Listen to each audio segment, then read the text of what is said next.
Hi, my name is Karen Holmes. I'm the founder and director of the World Peace Organization for the One World Government. Today is St. Patrick's Day, and people who are Irish descent, uh, including Ireland, and a lot of people in the United States are celebrating. And we really don't understand necessarily the culture behind that. Today, I wanted to talk about the idea of the history where leprechauns come from, because that's a very major part of um, the folklore from Ireland. I wanted to, people are looking at that and they're saying that logical scientific people are saying there's no such things as leprechauns, but there really are. And in fact, they play a major role in world peace. And so I wanted to talk to you tonight about leprechauns and what they are and how they fit into the plan for world peace. Right now, we're still in a situation where the world is going through kind of like the old is collapsing. It doesn't work anymore. So basically, what we have is the battles of Armageddon are separating out the people who stand on the principles from the people and the people with who are grabbing for power. People's lives are affected, and then the last people are the people who function for their own interests. So that, as everything is kind of collapsing and falling apart and it's coming down to the individual level, that's where we are, where we have to start rebuilding and going into this idea. We always have three choices. So now what I wanted to do is, as we're going through that, I wanted to kind of maybe expand your awareness a little bit and explain about the different kingdoms and how they fit into world peace. But tonight I'm going to focus on the elemental kingdom and leprechauns, because they are part of that idea. If you've watched any of my videos, you've seen my old. It's actually an oatmeal box, but I put a cover on it. This is kind of a mock-up idea of the free power source invention, the light source invention, and then the intuitive computer is a booklet that goes along with this. This one day will become a power source that can power demonstrate. For one thing, it can provide power, but for the other thing, it can also be kind of like a feedback. What this does is that it's based on the idea of life partnerships, and everybody has. This is like a 12-story building. This is the idea of the life partner idea. It's like the center core of this, and on each floor there's a different type of relationship.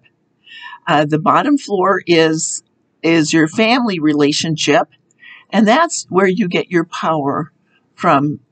You learn power games and in the family situation. On the top floor is a spiritual hierarchy where Lady Gaia and I am that I am. They live. So imagine your physical body is like a 12-story building. You have 7 chakras inside the body, and then the 5 outside the body are your universal relationship with God and universal law. And then you have let's say, the elemental kingdoms, and you have the plant and animal, and then the alien kingdoms too. So we're talking, this is like let's say, in a way, each of these are like different dimensions, and Lady Gaia and I am that I am live on the 12th dimension, and they're on their way making their ascension to the 13th dimension. So we are going through this change to make our ascension. The elemental kingdom is they're beings like of folklore, of legend, and they actually exist. I have had encounters with fairies, for example, and with the dryads, and with a leprechaun. My leprechaun. One morning, I'll tell you what happened. One morning, I was waking up, and I had this vision of an eye looking at me, and it wasn't just any eye. It looked like an elephant, a close up of an elephant, like right here, and the eye was looking at me. This old wrinkled gray skin, and then this totally bloodshot eye was looking at me. And that was my first experience with a leprechaun. They're not little green guys. They kind of look like like like their body has skin like an elephant. My elephant, or my elemental, is named Augustus. He lives on the 11th floor and I wrote a book with the fairy for the wild rose fairy, and I also wrote a book and in that same book, a silky came and shared information too about how to purify the water system. They each have a job to do. The fairies take care of plants. They each have a fairy, and my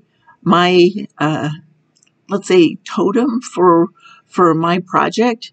Everybody has a totem for their project, and mine is the wild rose. It functions like the way a wild rose functions. I met a silky in a vision, and he looks like a seal in the water, and when he comes out of the water, he looks like a man. And he worked with me on a book called Beauty Grows in the Darkness, and that is about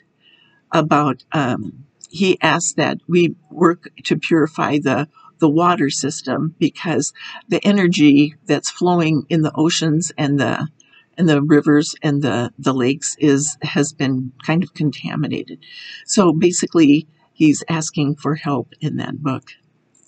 So what we're doing is we are when we work with the elementals, then there's the idea of peace is possible.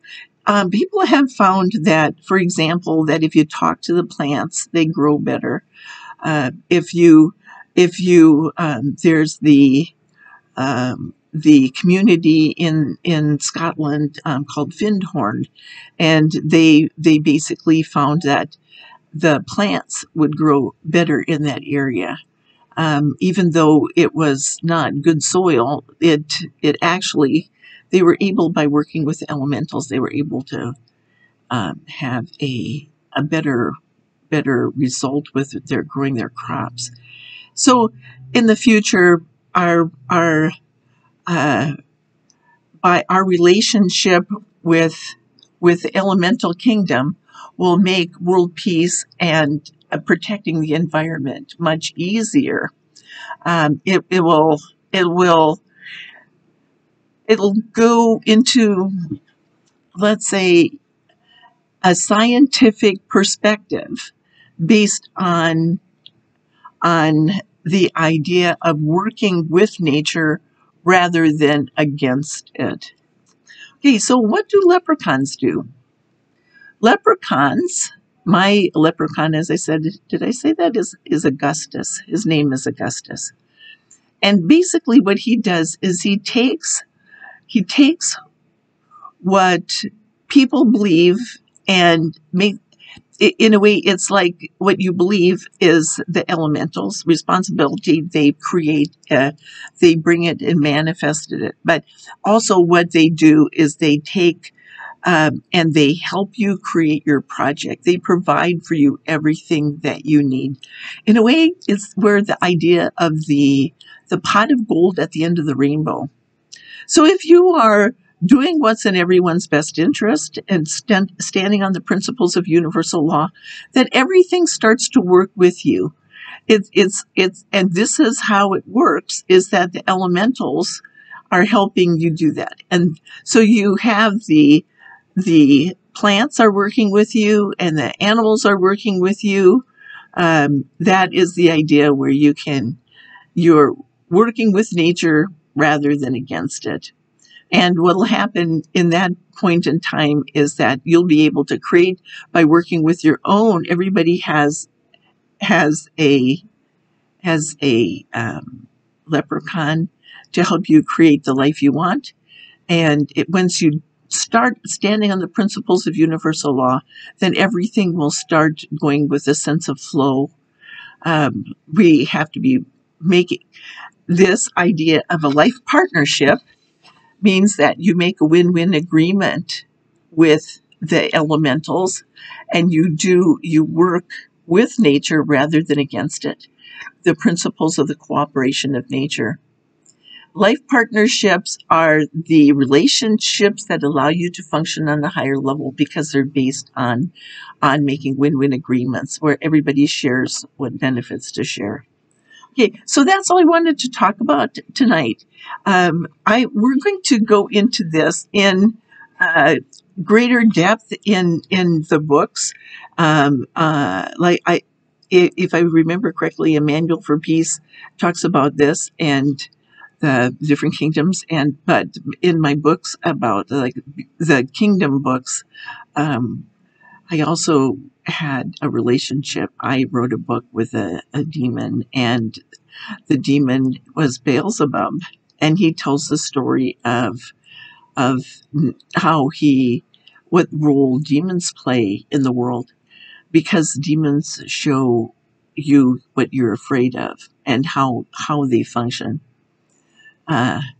based on your fears. They show you your fears. So anyway, I just wanted to give you an idea. I know this sounds totally outrageous, but basically there's lots and lots of historical or legendary information associated with this. And it's not, when you stop and think of it, each of these dimensions basically are, when we make the idea of the cooperation of nature, it isn't just that we are going to protect the environment, which is great and things like that, but it's that we understand how nature functions, because right now we have a major crisis when it comes to like global warming and the environment out in the oceans rated with plastic, microplastics out there. How can we solve these problems? How about food supply? How about making sure that there's enough food for everybody? If we are working with the elementals, then everything will go much better for everyone. We can cut back on the things that we don't need, like pesticides and things that we believe that we need to have a crop, and instead we're going to be seeing a larger sense of abundance for everyone. Okay, that's all I wanted to talk about tonight. I'm using a different computer tonight. This is one. The pictures are a little bit different. I'm not sure I like this. I think I'll go back to the other one. Anyway, thank you and happy St. Patrick's Day. And like I said, this has to do with life partnerships and the relationships that we have with all the different kingdoms and the different relationships that we have with each other. Okay, so talk to you later. Thank you.